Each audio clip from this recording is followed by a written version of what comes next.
మీద చెయ్యి వేసి బొట్టు పెట్టినా, తాళి బొట్టు మెడను కట్టి బొట్టు పెట్టినా, తల మీద చెయ్యి వేసి బొట్టు పెట్టినా, తాళి బొట్టు మెడను కట్టి బొట్టు పెట్టినా, సన్ని కళ్ళు తొక్కినా సప్త పదులు మెట్టినా, సన్ని కళ్ళు తొక్కినా సప్త పదులు మెట్టినా, మనసు మనసు కలపడమే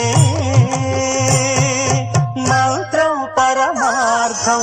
శ్రీరస్తు శుభమస్తు, శ్రీరస్తు శుభమస్తు.